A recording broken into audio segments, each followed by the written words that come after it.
Hello there. We must scrap Theresa May's withdrawal agreement, otherwise in 2 years' time we will be in exactly the same position as we're in now.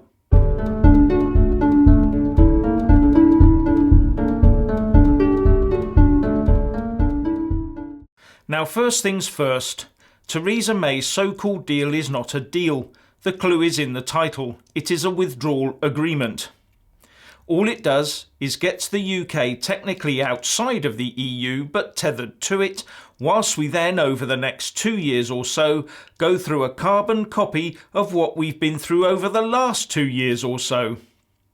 The other thing to point out is that her agreement is also not a treaty.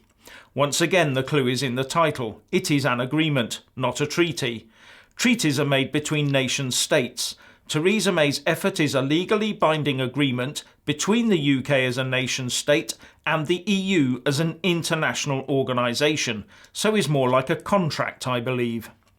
This may have repercussions for us where the Vienna Convention on Treaties and Agreements is concerned, in that the withdrawal agreement may be more onerous than a treaty.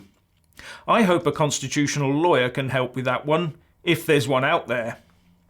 Anyway, what does Theresa May's agreement get us?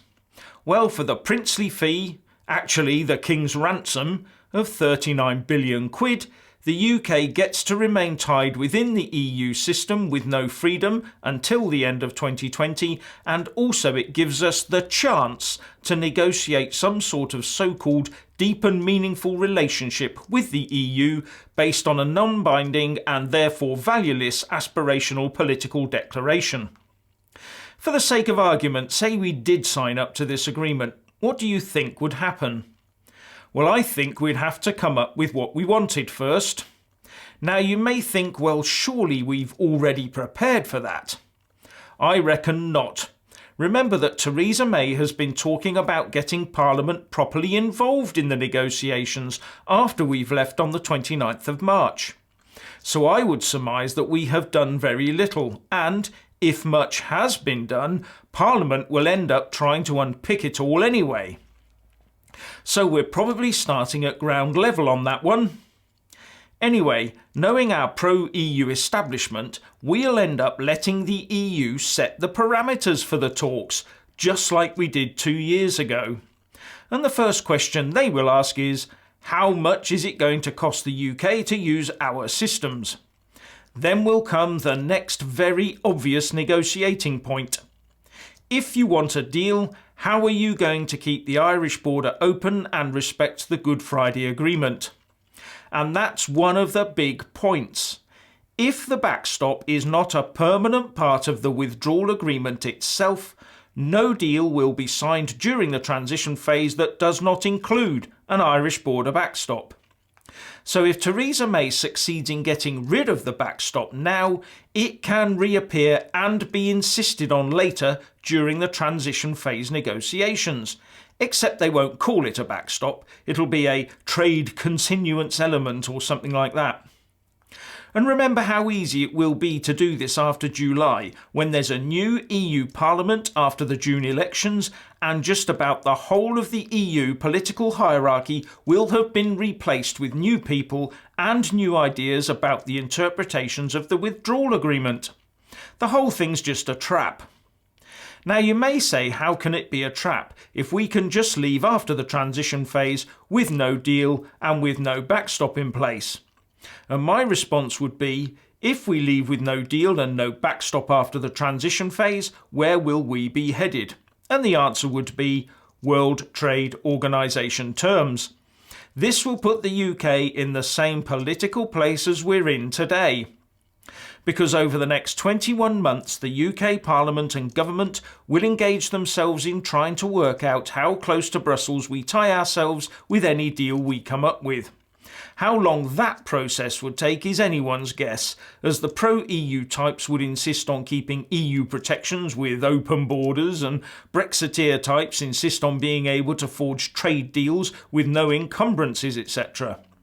And while all this is going on, we'll have the likes of Adonis, Soubry, Clark, Clegg, Cameron and Blair constantly trekking over to Brussels to start quietly negotiating our re-entry into the EU club and how it could possibly be done. And I bet no deal planning gets dropped, using some spurious argument about showing good faith or something. And business won't plan, as there will be no deal to base their planning on. And as we got to a couple of months away from the end of the transition phase, we'd still have no deal because of the Irish border issue still being used as a political football. Business will be screaming for an extension to the transition phase. WTO scaremongering will once again be in full cry, and the choice will be between leaving the transition phase on WTO rules, or extending the transition phase, or rejoining the EU. Oh, and nearly forgot the calls for referendums on any deal with the option of rejoining being on the ballot paper. Have I missed anything out?